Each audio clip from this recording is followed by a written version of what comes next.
All right, now we're going to get to 8.02, enrollment projection presentation. Okay. We'll turn it right over to Ms. Michael. I think we're all looking forward to this part as well. So, yes, Ms. Michael. Thank you so much. We appreciate the opportunity this evening to share information about our enrollment projections for this year. I'm going to kick off the presentation, and then I'll turn it over to Dr. Keith Waters, who's going to do the second half of the presentation, which truly is all of the data that we're projecting for next year.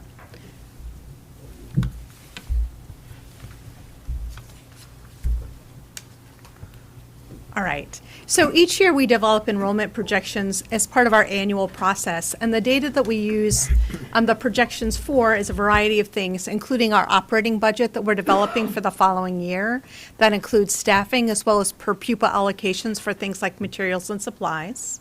We also use it for our capital improvement program, where we're trying to estimate how much space we'll need, not only for the upcoming year, but also for the longer range term. Our projection sets usually have projections over a 15-year period. And what we do to start the enrollment process is we look at the current enrollment from this year on September 30th.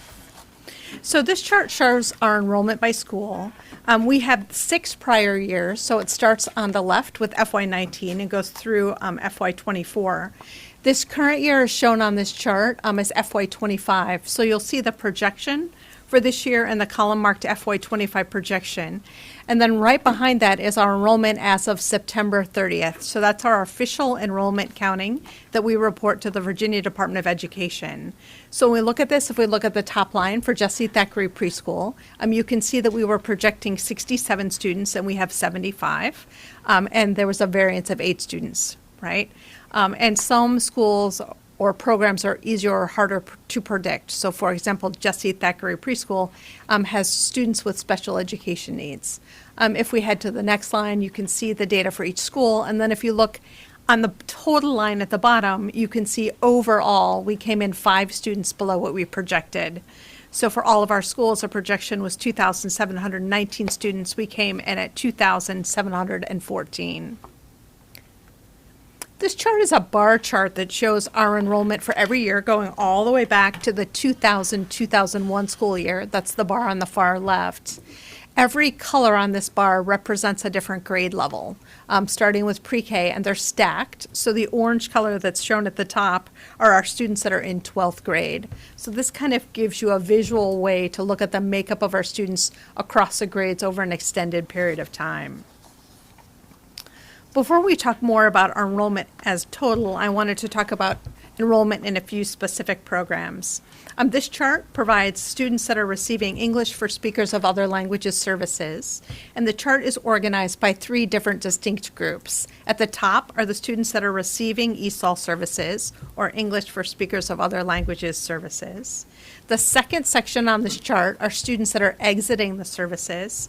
And then at the very bottom are refused services, and those are families who didn't elect to have their students receive that service.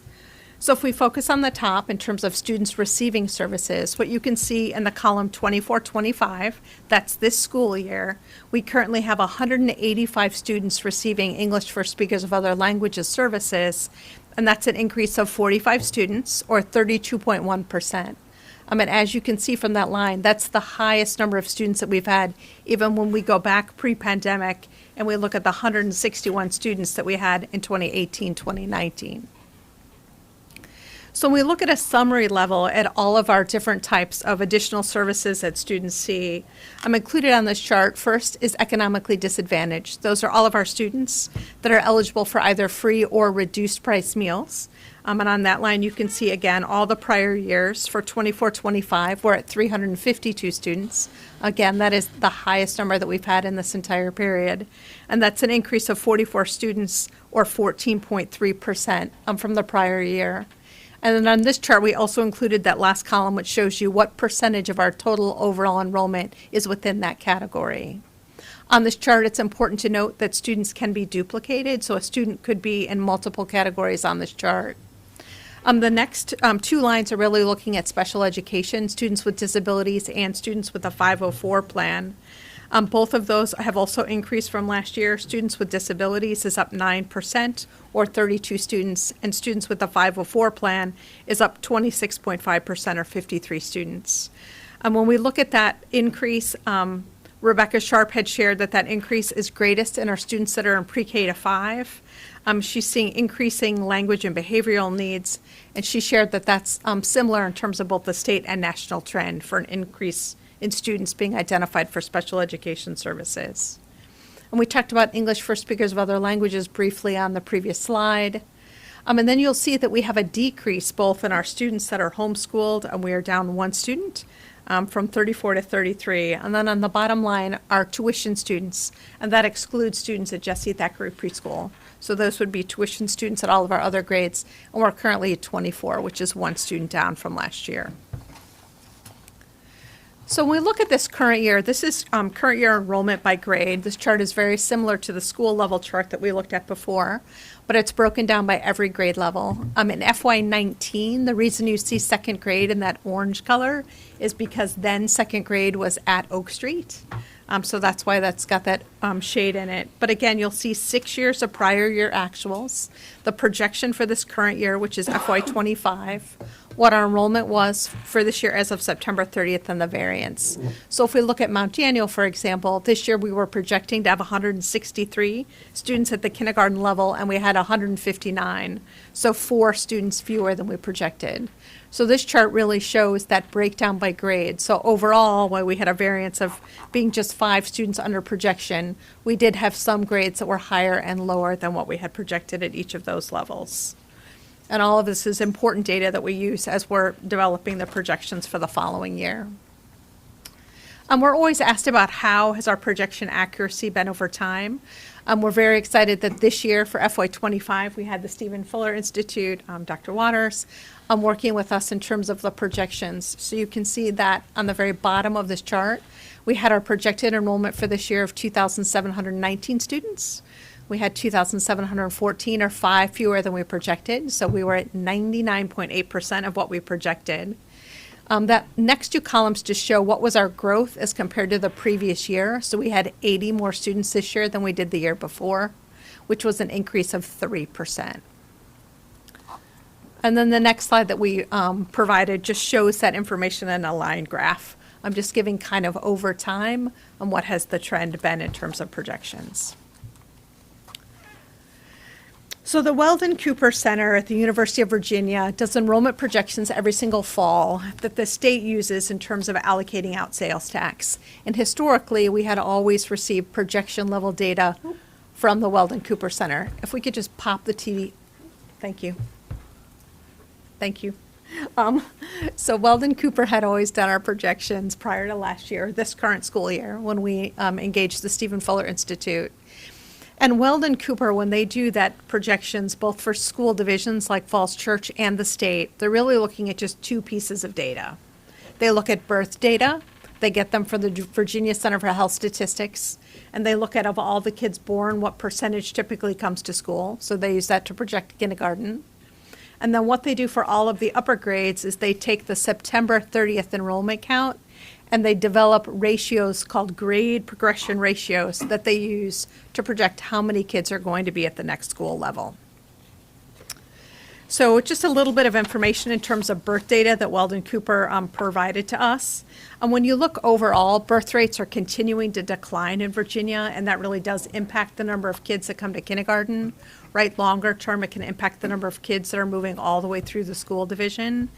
So when you look, our births really have went down every single year, and in 2022, which are the kids that they're going to be using to projecting kindergarten, they were down to 95,574 for Virginia, and then you can see the Falls Church numbers there as well. That trend in terms of a decrease is consistent for Falls Church and the neighboring jurisdictions, along with Virginia.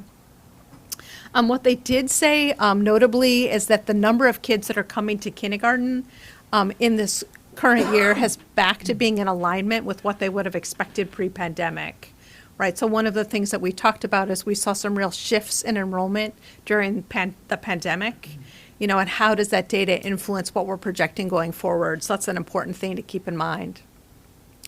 So just a little bit about Weldon Cooper's grade progression ratio calculation. That's really how many students advance from one grade to the next grade. So what they do is they look at how many students do we have in first grade this year, and how does that compare to the number of kids that were in kindergarten the year before. And if the ratio is 1 or higher, that means there are more students coming. And if it's 1 or lower, it means we have fewer kids. So they provided us with this chart of grade progression ratios. The most recent year, 2024, is at the bottom. Again, kindergarten is projected based on the number of students that were born and how many of them enrolled in school. So they're not progressing from another grade, but progressing from having been born 5 years before. And then all of the other ones going across are what is that number of kids that move forward to the next grade. And one of the things that's really interesting is when you look at FY24, we have a greater than 1 or greater than 100 grade level progression. So every single grade that we had more kids the following year in the next grade. So we gained kids at every grade level. So the most important thing as we think about Weldon Cooper is for next year, they're projecting that we'll see an increase of 49 students. But what's really important is Weldon Cooper doesn't take into account any changes in our housing stock. None. All they look at is how many kids were here last year and what percentage do they think of the kids that were here last year will roll forward, and then what about those bursts for kindergarten, right? And that's important when we think about all of the construction that's either been recently completed and we're still leasing up, right, or all the things that are upcoming. So on this slide are just 3 of the developments in the city where we know we're going to be expecting additional students from. So that leads us to the Stephen Fuller Institute. Hi.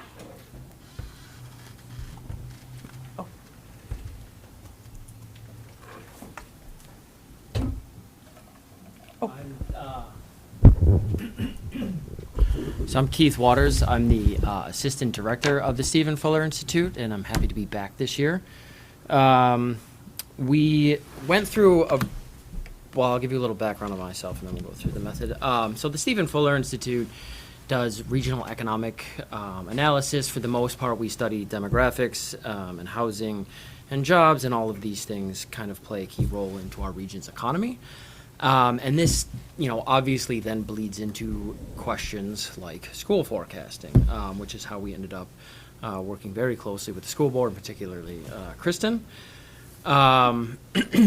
If any of you have been around the region for quite some time, Stephen Fuller he's been doing this work for 30 years.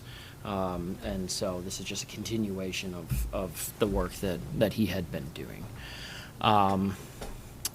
It's also now part of the Center for Regional Analysis, which does very similar stuff, tends to have a bit of a broader view. The CRA also does quite a bit of work for the Commonwealth of Virginia. So we do all sorts of stuff. But for what we're doing here today,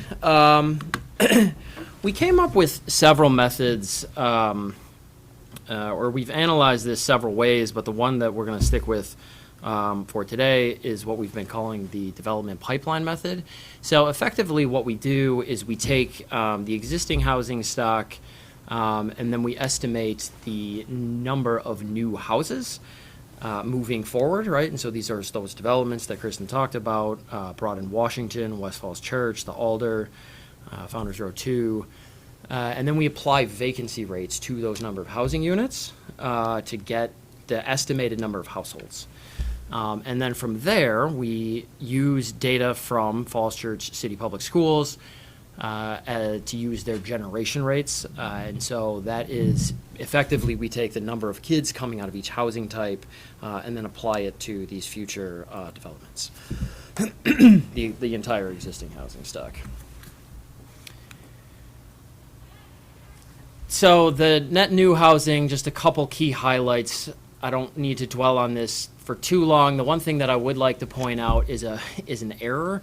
When I was updating this, the stabilized summer 2025 on West Falls Church is actually supposed to be for Broad in Washington, and Broad in Washington is actually supposed to be for West Falls Church.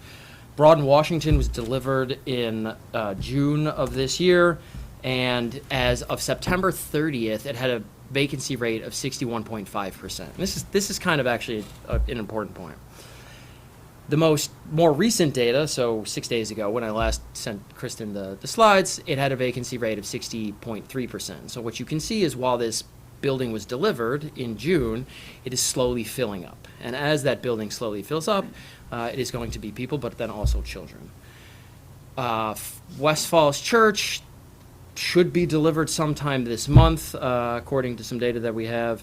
We shall see. It was supposed to originally be delivered sometime in Q3, Q4 last year, which we had made some assumptions about, which I'll harp on. I'm not afraid of highlighting my flaws, and so I will tell you where we got it wrong and where we got it right last year, just to let you know how we did and how we think we're going to do this year. The second thing that I'd like to point out is that the Falls Church recently passed the T-zones housing zoning, and so you guys presume we've upped our number of townhomes in the projection this year moving forward. It had just been passed when we were doing this last year, so we were completely flying blind in addition to other stuff. These are our long-term projections regarding the estimated number of households. We are at, of course, 2024 at the moment, and what I'll say on these projections is, one, the out years are 5-year periods, not single-year periods, so it looks like it's rising a little faster than it otherwise would. But two, you were going through somewhat of a growth period at the moment. It will slow down somewhat after next year through the end of the decade, and then we've made some assumptions about the rate of project acceptance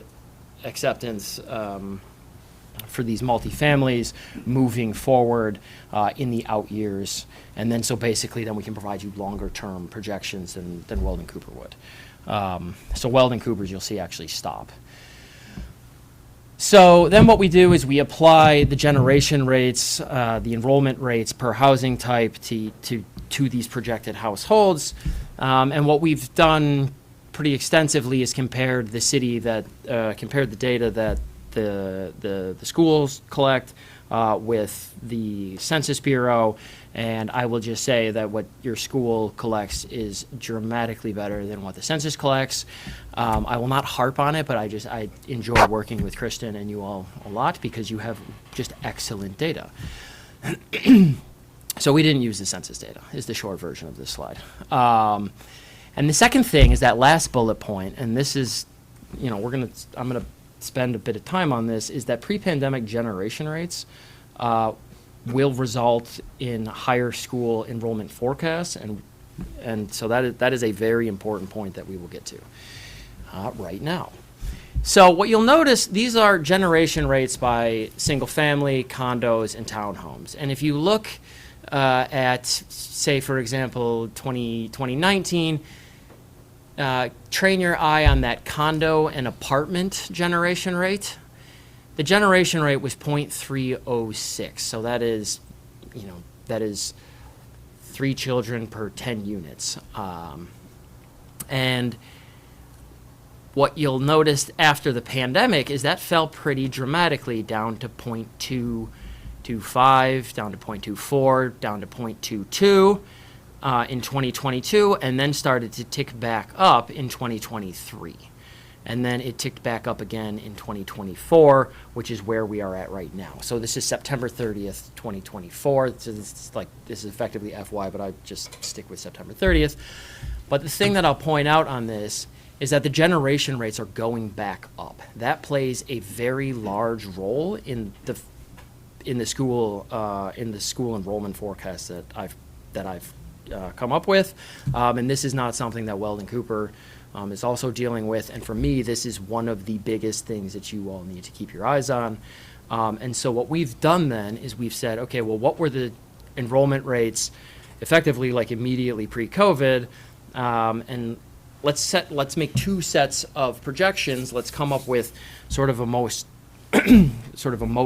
likely, which takes into account the immediate impact of the pandemic, but then let's also look back and say, well, what if we start moving back truly to pre-COVID levels, and you'll see the big difference that 0.3 to 0.22 makes.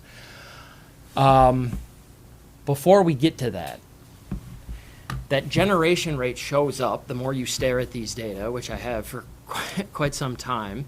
It shows up in all sorts of places, and this is actually, I think, maybe the most, this is maybe the simplest place to see it, is this is monthly enrollment, and so you guys hit a pre-pandemic high of 2,721 in middle of 2016, and then an immediate pre-pandemic high of 2,698 just right before the pandemic set in.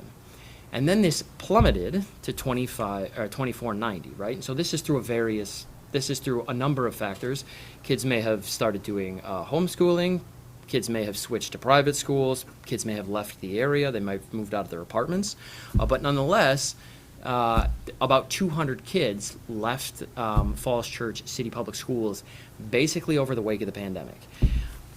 What's interesting about this is it starts to tick back up after it hits this pandemic low, and only now are you at effectively pre-pandemic levels of enrollment. And just to sit on that for a second, in 2021, Founders Row was opened, which had 322 apartments. In 2018, Falls Green was opened. So you had housing stock building up during this basically from that 27-21, where your school enrollment numbers were stable or declining. You had additional housing stock coming online, and it wasn't bringing additional children into the school enrollment or into the school system. That appears to be fading as all the sort of implications of the pandemic continue to fade, and the school generation rates are starting to climb again. And these are, for the most part, coming from, let me actually go back one slide and make this point. What you'll notice is that single-family dwelling, which is SFD. It's a little, I shouldn't have been so cryptic, I apologize for that, but the SFD is single-family dwelling. That didn't change quite as much as some of the others. But that condo and apartment changed quite a bit. So when you look at this, most of the loss of the students effectively comes from this apartment and dwelling. You did lose some students, obviously, from townhomes and single family as well. But most of like the variation is being driven by apartments and condos. To say that another way, Falls Church doesn't have that many single-family dwelling sales, so this is data from the local MLS. You guys sell about 5 houses per month in the city of Falls Church. There's not that much churn in the single-family housing stock. Most of the churning is happening in the apartments. So our forecasts for this year, taking in all of this information as well as others, is that from the 2714 in September 30th, 2024 to 2025 is going to be about 159 students up to 2873. That compares with the Weldon Cooper. If we add on our pre-K estimates to the Weldon Cooper estimates, Weldon Cooper is suggesting 2759. So ours are over 100 students more than what Weldon Cooper is projecting. So we are coming in notably higher than what Weldon Cooper is coming in. And before, I'll say 2 other things. I estimated this a bunch of different ways, including just like very, very simple ways. For me, like the lowest number that I could come up with was 120, right? So at no point was I able to get near the Weldon Cooper estimates. And the last thing is when you think about those generation rates that I hopefully harped on long enough to make the point, if we use pre-pandemic generation rates, enrollment in September 30th could jump. It's easy to make it jump as much as up to 2,997. That's a weird way to say that. 2,997, effectively 3,000 kids, right? So that small alteration in generation rates makes quite a big difference. I'm going to end on this slide. I think this is my last slide. And this is a visual way of showing that generation rates. The gray line that you have right there, is what I've done is I've taken the 2018-19 generation rates and I applied it to the housing stock that existed and said, what would have happened if COVID hadn't happened? What would your enrollment rates have looked like? And it would be that gray line. The yellow line is our most likely scenario, and effectively what happens is that yellow line is starting to move back towards the gray line. It's moving back towards those pre-pandemic levels. We noted this last year, and I told you I would tell you about my flaws. We brought this up last year, and we showed this exact same chart, and we highlighted this as a very real possibility. And while saying like, okay, we only missed by 5 students last year, this year sounds like, all right, that's like pretty good. We missed in effect for the thing that we highlighted could happen, but we didn't choose as our most likely scenario, and that was we chose a slightly lower generation rate, and we chose a slightly faster, basically, West Falls Church didn't come online when they said they would. So like that project got delayed, and so if you have a higher vacancy rate, like if you delay that and then. So our generation rate was slightly lower and the number of housing units was slightly higher, but I said it could be the case that you have a slightly higher generation rate and a slightly lower number of housing units. That happened, so we got really close, but for a subtle difference in the mix. That is totally plausible again next year. I think 2873 I'm very comfortable with that number. But I do need to harp on it again that there's a very real likelihood that that number could go higher. And actually, I forgot to say one thing. The other way of seeing this is if you look at the very end of this slide, you'll notice September 30th, 2023. This is while we were doing this last year. We were trying to come up with, numbers for this year, which turned out to be reasonably difficult. In September of last year, nothing came online. No new housing stock came online, and you're starting to see that line go back up, right? Like nothing else came online, and you started to see increased enrollment in schools. That is a trend that is difficult for me to avoid, and so I'm comfortable with the 2873, but if this type of thing happens, and as you watch the data this fall, next spring, if you continue to see enrollment trends go up, you might consider using that sort of higher end forecast. So with that, I will stop and answer questions. I think Kristen might also be answering questions, but I have. Michael, do you want to say anything?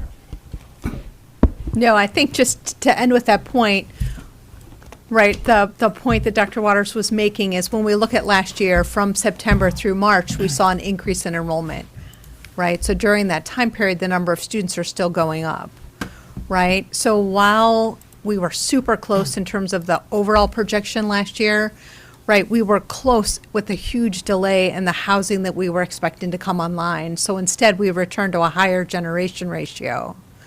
Right, so that is factored into these projections of 2873 for next year, but we really have to be mindful of as these apartments and condos are continuing to lease up and students are moving in, right? Are we continuing to see the number of students this year increase, right? And are we watching that as we head into next year? So really being thoughtful kind of that we have these projections now, but it is possible that we could exceed them, so we need to be really mindful of that as we finish this year. Right, and are planning and hiring staff for next year. Thank you. Ms. Silverman? Thank you for this presentation. I love how enthusiastic you are about it. I can hear it in your voice. I spent a lot of time staring at these data. No, and I love that you love, it sounds like you really love your job. So Don't tell people that. that's great. Some of this is over my head, okay? And so if I can get a little bit of clarification here, and I know our community has a lot of opinions and thoughts about, and this is, in the city council role, but about all the new developments and, how is the schools going to keep up with all this new development and all these new students moving in.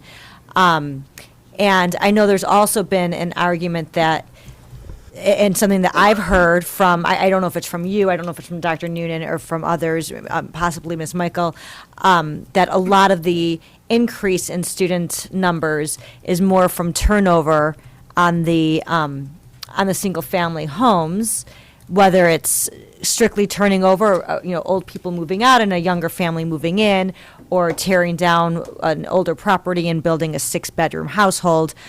I was, from my understanding, that's where a lot of the increase was coming from. It wasn't from the apartments and condos. But now I'm kind of hearing I don't know if it's fair to say a flip in My assessment is it's coming mostly from apartments, the very. microphone. My assessment is that it is coming mostly from the apartments and not the single family. Single family is playing a very small role in that's my assessment. Okay, great, thank you. So maybe if it's okay, if I could jump in. So Dr. Kim Headings, our Director of Accountability and Student Achievement, completed the students by dwelling place data that's also posted for the board meeting tonight. So I want to give a huge shout out to Kim, not only for putting the data together, but she's given the board some graphs this evening that I think are just a huge improvement in what we've provided in the past. And if I could take a moment, I'll walk you through this too, which might help with answering any other questions, if that's okay. And it's a little bit small on the screen. So John, maybe if we could plus in just so they could see it.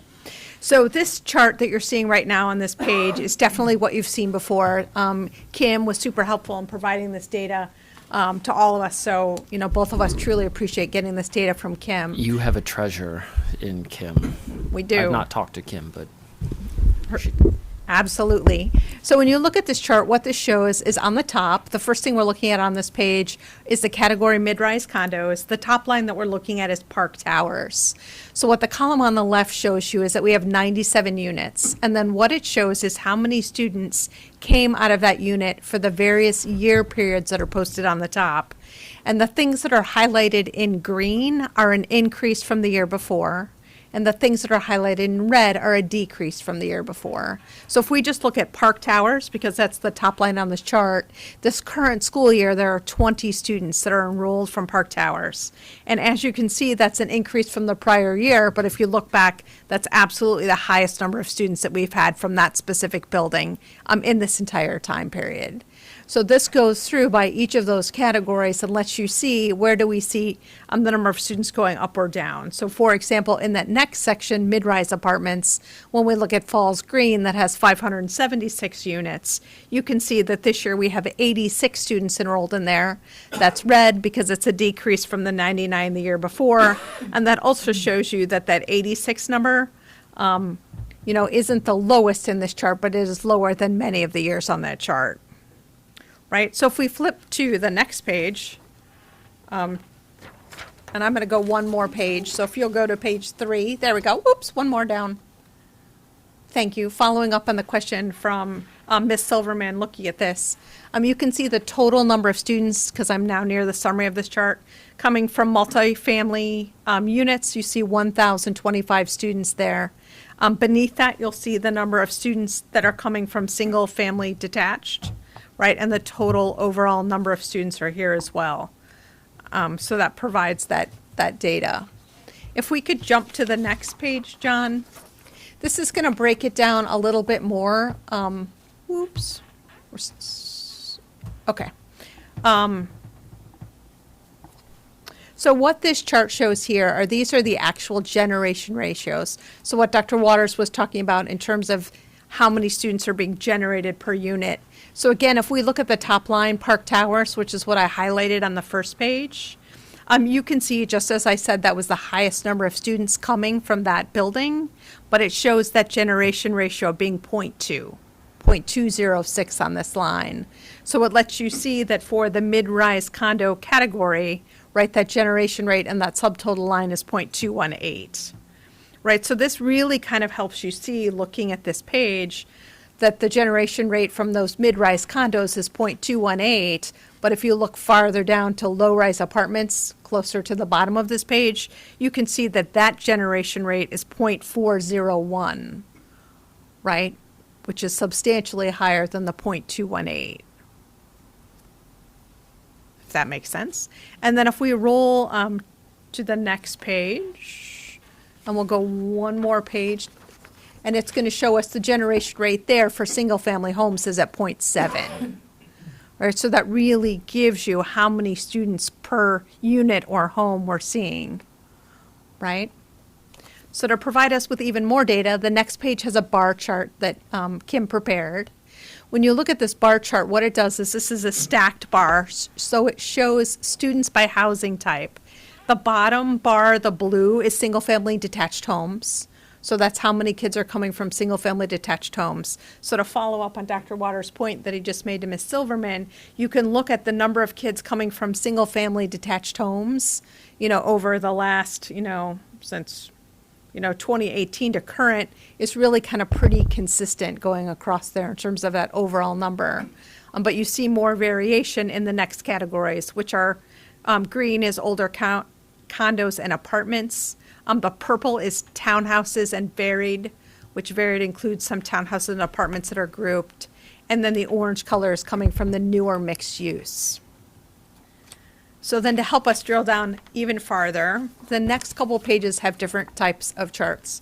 So this is looking at, again, mixed use. We're looking at the number of pupils per unit. And what Kim has done on this chart is she's given you in gray how many units of each type are here. So the first column are studio apartments. When you look at that, you don't see any blue in studio apartments, meaning there are no kids that are coming to us from studio apartments. But if we look all the way to the right, to the column labeled 3-bedroom with den, you can see there's, nearly all of the units that are rental type units that have 3 bedrooms from a den have students. Like there's very little or very few units in those buildings that don't have students, right? So that's super interesting data. And then if we can go one more, this is definitely an eye test. So what this shows you is when you look at this, it breaks it down between at the top condos, the second part of the page are rentals. It walks through with the property name in the left column. So if we look at the top, or the second column is the Byron, right? What it shows you is in 22-23 is the first column, 23-24 is the second column, and 24-25 is the third. So if we look at the top two things, the Broadway and Byron, you can see that the Broadway, for example, has decreased in the number of students as the percentage of total units going across, right? Versus if we look at the bottom of this chart and we look at Pearson, right, you can see that the number of students coming from a 2-bedroom with den, for example, has increased from 22-23 to 24-25. Right? And then I'm going to do one more, and then we'll stop, because Kim did all these great charts, which are amazing. This is a chart that shows for condos and rentals what the ratios have been over those 3-year periods, right? So it's the generation ratio for each type of building by condo or rental, the actual building name, the number of bedrooms across the top. So if we look at Pearson, which is the second to the bottom line, as the ratios go up, the color blue gets darker and lower ratios are lighter. So if we look at Pearson, for example, you can see that we're now at the highest ratio, the deepest blue for this current school year in terms of the 3-bedroom with den. But you can also see that 3-bedroom plus den has a highest ratio as compared to the 2 bedrooms with den or 2 bedrooms, because that's the deepest blue. Pretty cool charts from Kim. Yes, Lori? I just want to thank you. This very much paints a picture of the question that I was trying to ask. So thank you very much You're for this. Ms. Michael, do you mind going back to page 8 of this document? I think it listed on here 3-bedroom. I just want to make sure I'm reading this correctly. One more back? Or we can just skip that question. It might be if you push the power button. Okay. Yes, and this one, it says 3-bedroom, no den. Is this reading this correctly? We have 24 units, but there are actually no students coming from 3-bedroom that seem... So it says zeros. She put 0, 0, 0 in the 3-bedroom. It's really hard to tell. No students, but there are 24 units. Okay, so, Yes. and I've always heard that the three-bedroom is where most of the students would be populated from. So they're coming from the 3-bedroom with den, which, So we just don't have any students in that's correct, or that you don't, yes, based on, so what Kim does is she has the size of each unit based on address. okay. And then she's basically mapping where our students are to that address. So I think you're right. People probably just generally say 3-bedroom, but Pearson must be dividing when they give us their data, the difference between just a strict 3-bedroom and the 3-bedroom with a den, Okay, which must be just slightly larger. And it does appear that all the kids are coming from the 3-bedroom with den and none from the 3-bedroom units. okay.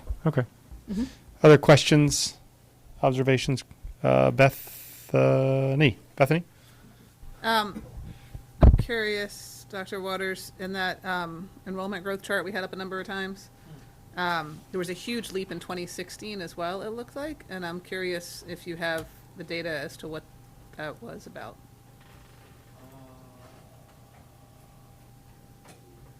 What changed? 'Cause that's a humongous. Is that the year the Pearson Square came on? Yeah. Typically don't spend that much time thinking about fast. Lincoln at Tinner Hill came on in 2016, and then so did West Broad. Both those came on that year. And that's as far back as the data that I remember. Pearson came on in 2007. So I believe it was a combination of the Kensington, West Broad, and Lincoln at Tinner Hill. It was a combination of the Kensington, West Broad, and the Lincoln at Tinner Hill. So it was several big things came And we on think at that's one what time. caused the leap, not churn in single-family homes at that time. Yes. And then I'm curious if you have any insight into the age distribution of students, where the increases are most likely. And I think a lot of people would hypothesize once the kids get older, people are moving out of small apartments if they can afford to. So curious what your So we ended up, so with that, I actually didn't tell you well, I did bring up the one flaw. The other flaw that I'll say that that we changed from last year, not flaw, is a opportunity for growth. I did use a variation of the grade progression ratios. We played around with those quite a bit. I mean, you're basically going to see a broad across the board. I'm guessing that you will see an across the board increase among the various grades. The reason we use that grade progression ratio was to try to not have those, big misses on any individual grade. One interesting thing that Kristen and I spent quite a bit of time thinking about was the grade that she showed a chart much earlier on. It was the number of students that were in then 10th grade moving into 11th grade. That is like the apple and the snake. It's a very large class. That actually got notably larger this year. And so there's a bunch of different ways, I think, to answer your question. But the way that I'll answer it is we used a grade progression ratio for the two most recent years, but then also 2 pre-COVID years, because we are starting to see these pre-COVID trends, to just kind of pontificate about various ways that this could go. Yes, you could see more children in younger grades, because as they get bigger, it becomes a little more cramped, and if you can leave, you will. But then I could easily make the argument that given the desirability of Falls Church, and sort of, effectively the difficulty of people being able to afford to live here, it's unlikely that people with small children might be able to afford to live here. So it really can kind of go either way. And both, to me, are extremely plausible. So So I noticed that leap because I have a child in that grade, that Pig in the Python grade, and I was curious if you saw anything in the data about where that came from. that is somewhat of a mystery. We've spent a lot of time thinking about that particular question, and I did reach out to, I won't tell you who, but we did reach out to some private schools in the area, and I did not hear back from them. And I was going to ask, because that is one source of kids that might come back, right? If they were either homeschooled or in private school, and they say, it's too expensive, we'll put them back in public school. I didn't hear back, so And then I have one other question, which I'm certain you have no answer to, but. I can make something You up. can make something up? Given the results of the presidential election last week, a lot of ink has been spilled about the impact on the stability of the economy in this region. So I'm sure we have no ability to predict that now, but I'm curious how you take into account those types of macro events that obviously we can't take into account right now, but that could affect and positively or negatively for Falls Church City, actually. I'll these give a projections. shorter answer. It's going to be slightly gloomier than one that I had given to Dr. Noonan earlier. For various reasons, and I can expand on them at length, suburban Maryland's not going to do great. It's already kind of, the economy there is sort of bumbling along to begin with. DC, probably a bit negative, but maybe a bit positive, because if we force federal workers back into the office several days a week, it will generate quite a bit more economic activity. Northern Virginia, I'm less pessimistic on, given the federal election and the priorities of that administration. It will likely, be less inclined to cut things like DoD funding and this type of stuff, which tends to locate on this side of the river. That being said, do we start shipping federal agencies out of the DC region? Do we cut federal procurement spending, which most of the people who live in Falls Church do not work in Falls Church. They work in Tysons, they work in Harlington. This is some work that we did for the city last year. The people who work in Falls Church tend to not live here. So you are entirely a part of the region. And so, Falls Church won't be insulated from any of the ill effects of policy changes at a school. So that's that's kind of like our general economic forecast is choppy at best. So that is something to consider, particularly the funding on the school aspect. And I haven't delved into these numbers, so this is just something to think about. What we saw the last time this administration was in the White House was, starting in 2017, international in-migration to the region declined quite notably. Basically it was just crimping off of accepting new people. And so it actually did start to show up in the region, and domestic out-migration continued. Right? Our region has been caught up to by regions around the country. So we do see two broad trends: domestic out-migration of people who find economic opportunities elsewhere better, so they move. And we typically make up for that with in-migration and birth rates. If we crimp off international in-migration, that might be a downward pressure on school enrollment rates, but I do not think you would see it next year. It would show up, at best in 2026, 2027. Like that would be when you would start to see that. But I don't know the breakdown of students like that, but that is something that comes to mind, something to think about. There's an answer. I don't know if it's any good, but No, we appreciate the attempt. Yes, yeah. Do appreciate the thoughts on that. Sure. Any other questions or? Yes, Ann. Yeah, thank you for this presentation. This is all really, really useful. I'm actually going to step back to Ms. Michael, some of the slides at the beginning, and just make sure that I understand some of those. I wanted to ask about slide 7 with student services. I thought this was really useful for understanding instructional service needs and how they might be changing over time, or how might be growing this year. I'm wondering if are there any other instructional categories that we have data for as well? I'm thinking maybe for advanced academic services. I don't see that listed here. Is that something that we also have this data for? On slide 7. I don't have that data on this slide. Yeah. And I'll defer to my instructional colleagues in terms of getting that data. Yeah, I think we can get that data. I think these data were specifically in there because they have an economic impact to the school division. I think that was the driver for having these up there. And when you say economic impact, you mean in terms of the need for teachers and Need for services and Services. potentially more teachers, yeah. I wanted to ask also about slide 9, and this might not be anything that you have information on, but I was just noticing the large variance from the projection at Mount Daniel, especially in second grade. And do we have a theory for that, about why that looked really different? That was me. I'm not opposed to looking at my flaws.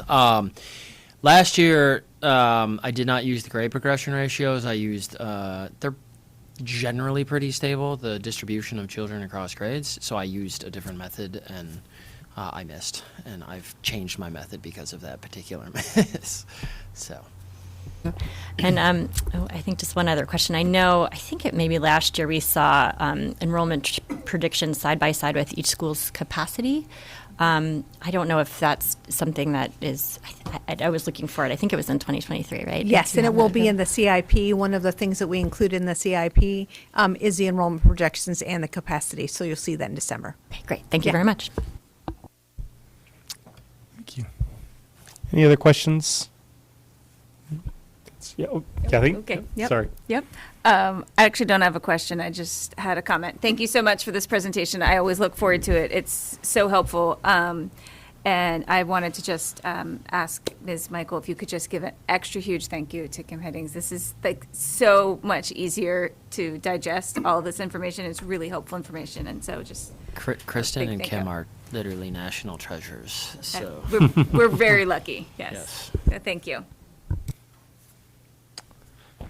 All right. Thank you, Dr. Waters. Appreciate you always visiting. And yeah, thanks for the conversation and the presentation. So, all right.